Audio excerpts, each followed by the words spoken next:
आज आपके साथ तवा फ्राई मिर्च की एक बहुत ही कमाल की रेसिपी शेयर कर रहा हूँ और जब भी आप इस तरीके से मिर्चें बनाएंगे आपको मज़ा आ जाएगा। बहुत ही कमाल की रेसिपी है, तो चलें इसको बनाने स्टार्ट करते हैं।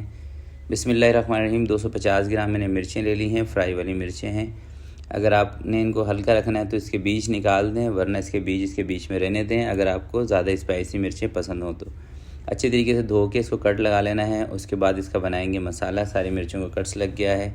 मसाले के लिए आमचूर पाउडर 2 चम्मच, धनिया पाउडर 2 चम्मच, सौंफ का पाउडर 1 चम्मच, नमक इसके अंदर 1 चम्मच, नमक थोड़ा सा ज़्यादा जाता है, साबुत ज़ीरा 1 छोटा चम्मच। तमाम चीज़ों को अच्छी तरीके से मिक्स करके थोड़ा सा पानी लेंगे, उसके साथ इस मसाले को अच्छे तरीके से हल कर लेना है। अच्छा, पानी की जगह पे ना आप लेमन का रस भी इसके अंदर ऐड कर सकते हैं, मगर मैं इस स्टेज पर लेमन का रस नहीं इस्तेमाल कर रहा। लेमन का रस हम मिर्चों में बाद में ऊपर से डालेंगे, ठीक है। मसाले अच्छी तरीके से मिक्सिंग करने के बाद आपने इस तरीके से सारी मिर्चों को एक दफ़ा भर लेना है। मसाला अच्छी तरीके से इसके बीच में भरना है। अच्छा, बीच में कोई मिर्चें अगर ख़राब हो ना तो उसको आप साइड पे कर सकते हैं। बाज़ मिर्चों के बीच में ना कीड़ा भी लगा होता है और अंदर से ब्लैक होती हैं, तो वो वाली मिर्चें आपने हटा देनी हैं, साइड पे कर देनी है।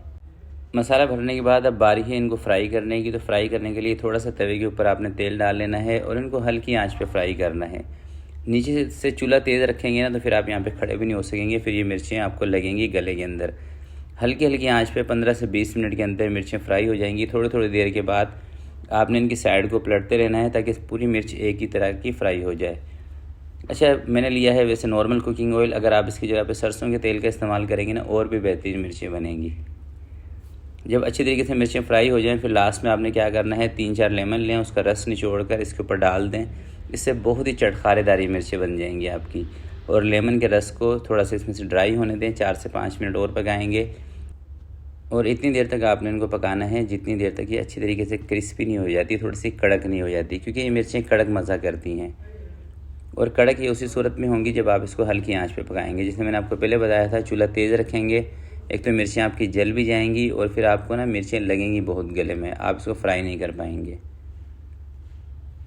तो ये देखिए मिर्चें हमारी बेहतरीन सी क्रिस्पी हो चुकी हैं। चूल्हा मैंने बंद कर दिया है। इसको प्लेट के अंदर मैं निकाल के थोड़ी सी ठंडी हो जाएंगी, किसी भी बॉक्स में डाल के आप इसको फ्रिज के अंदर रख लें। जब आपका कोई भी सालन बनाने का दिल ना कर रहा हो, ये मिर्चें निकालें और इसको सर्व करें पराठों के साथ, चपाती के साथ, तो इंशाल्लाह आपको मज़ा आ जाएगा। तो आज की वीडियो के लिए इतने ही। वीडियो दोस्तों अच्छी लगी हो तो प्लीज़ इसको लाइक ज़रूर कीजिएगा।